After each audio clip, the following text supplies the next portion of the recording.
Kardeşim merhaba. Merhaba. Kolay gelsin. Allah razı olsun. Kolay gelsin. Nasılsınız? İyiyiz. Hamdolsun. Kolay Şükür. gelsin. Allah İdare iyilik versin. ediyoruz başkanım. Siz nasılsınız? İyisiniz. Elhamdülillah şükür olsun. Yüreğinizin, gönlünüzün gelişini görüyoruz. Ben biraz Erzurumlu sayılırım. Ben 2 sene burada çalıştım. Mesleği burada başladım. Nasılsın mı? Merhaba. Nasılsınız? Hoş geldin. Memleket ne? Yerlisiyim Masayım. Merkez mi? Evet, ben yerlisiyim. Eyvallah. Allah kolaylık versin. Benim başım gözüm üstüne. Ben de yarı Erzurum'dayım. Ben Bilal'e de gelmiştim sizin buradaki binanıza çay Öyle içmeye. mi? He. İnşallah ziyaretlerimizi de sıklaştıracağız. İnşallah. Bir arzunuz, bir isteğiniz olursa. İl başkanı mı? Evet, tanışmıştık zaten Evet, başkanım. evet. İl başkanımız da zaten sizden evvel bayağı böyle şey yapıyor yani Biz emin hazırlık sunarız, geliyoruz. ziyaretlerimize geliyor sağ olsun. Yani Selamünaleyküm. Emin nasılsın inşallah? Çok pahalı.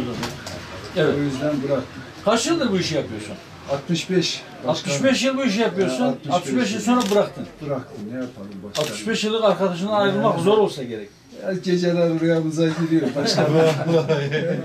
Maşallah. Geceler rüyamıza. Rabbim hayır kapıları açsın. Allah Gönlünüzü canına hoş etsin. sağlık versin. Allah razı olsun. Allah'a seni- emanet ol. Bize dua et. Allah yolunu açık etsin. Allah razı olsun. Kahveleri o köşe başında.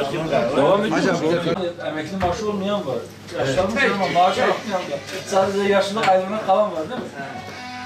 Allah hayır etsin. Maaş yetiyor mu? Ay sonuna çıkarabiliyor musun? Yine edek. Bazen az bazen çok idare ediyoruz. Var şimdi onların maşallah. Var hala makası. Şeyde kahvede keserle oluyor daha hızlı oluyor.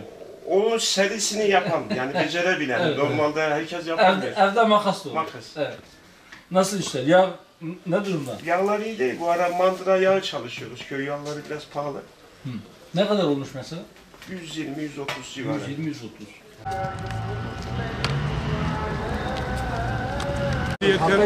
Ayrıyeten hükümetin yanında olduğumuz için de teşekkür ederim. Biz doğrunun yanındayız. Allah razı olsun. Doğruların yanındayız. Allah razı olsun. Yanlışlarını da düzeltmeye çalışıyoruz. Allah sizden de razı olsun. Allah'a emanet olun. Bu anlayışında ikinci olduğundan ayrıca teşekkür ederim. Rabbim istikametten ayırmasın. Milletin kaynaştırmaya çalıştığınızdan dolayı da teşekkür ederim. Allah hepimizden razı olsun. Çok teşekkür ederim. Mesela bayramda falan böyle şeker, çikolata, kuru yemiş. Buraya da şey yaparım mesela hani Erzurum hatırası falan yazarım size.